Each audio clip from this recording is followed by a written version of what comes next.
नमस्कार दोस्तों, let's study YouTube channel पर आपका हार्दिक स्वागत है। आई होप आप अच्छे होंगे, स्वस्थ होंगे।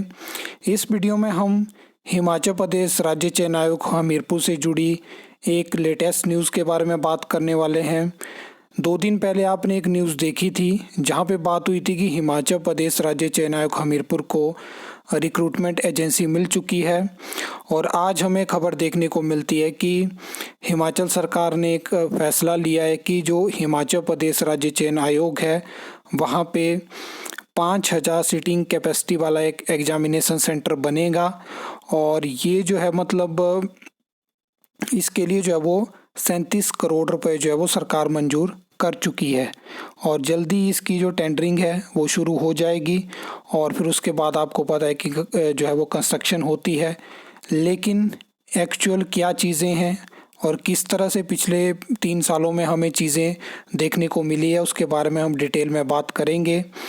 तो वीडियो लंबी होगी लेकिन आप वीडियो को अंत तक ज़रूर देखना। देखिए क्या होता है कि हिमाचल प्रदेश में पेपर लीक होता है HPSSC हमीरपुर में और उसके बाद सरकार अपना टाइम लेती है।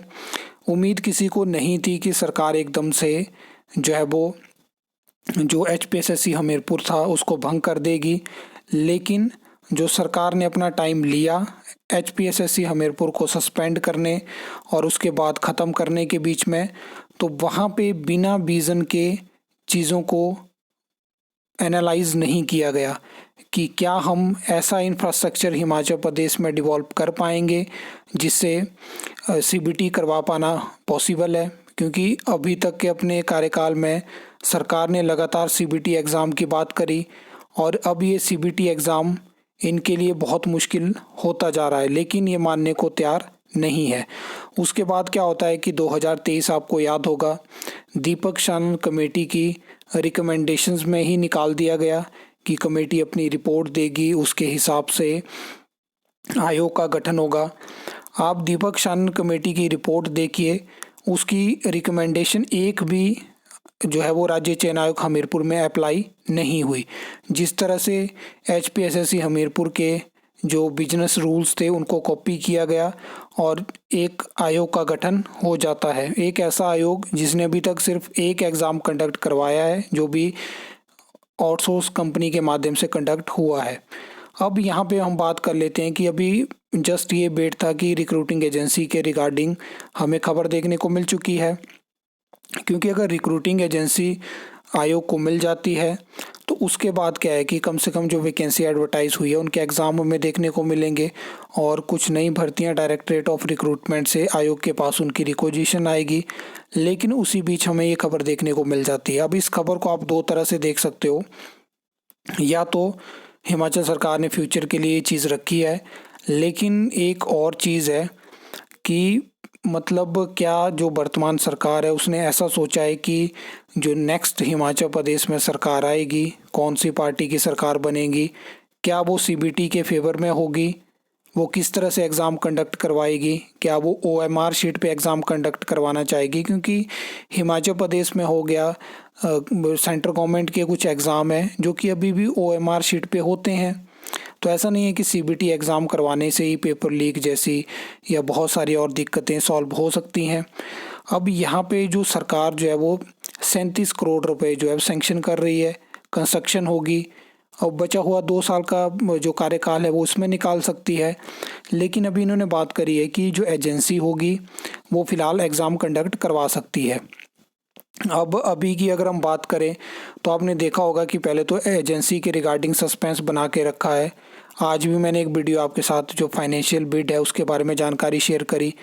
इसके बाद मुझे कहीं से जानकारी मिलती है कि कुछ लोगों ने पता करने की भी कोशिश करी, लेकिन उनको भी जस्ट ये कहा गया कि हमें सरकार की तरफ से कहा गया है कि फ़िलहाल ये जानकारी आउट नहीं करनी है।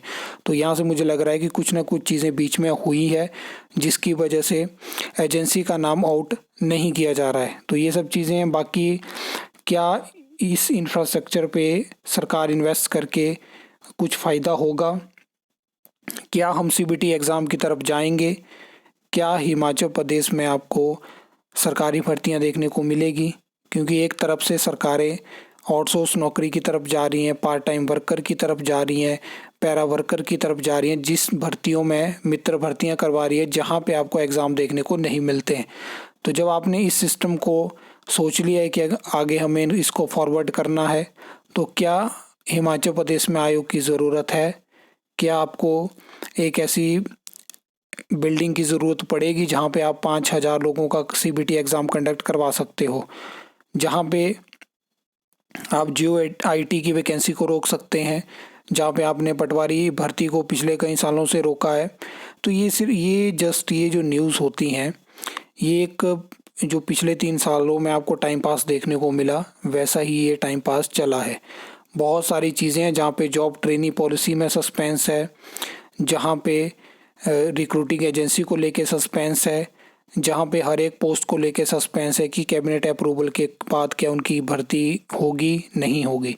तो इस सरकार ने 3 सालों में सरकारी भर्तियों में सस्पेंस बना के रखा है और आगे क्या होने वाला है वो किसी को पता नहीं होता है। जस्ट यहाँ पे मैं भी एक अपडेट शेयर करता हूँ। आगे जाके चीज़ें बदल दी जाती हैं, जानबूझ के भी बदली जाती हैं और कई बार इनके बस की बात वो नहीं रहती है। तो ये सब चीज़ें हैं। बाकी आप इस खबर को कैसे देखते हो, आपको क्या लगता है? क्योंकि आपका ओपिनियन भी यहाँ पे मैटर करता है। और क्या आप चाहते हैं कि हिमाचल प्रदेश में क्या एक बड़ा प्रोटेस्ट होना चाहिए? क्योंकि अब जो है, जब रिक्रूटिंग एजेंसी के बाद इस तरह की खबरें देखने को मिलती हैं, तो अगर एक बड़ा प्रोटेस्ट होता है तो सरकार रिक्रूटिंग एजेंसी का नाम भी आउट करेगी और ये भी बताएगी कि कब तक एग्ज़ाम हमें देखने को मिलेंगे।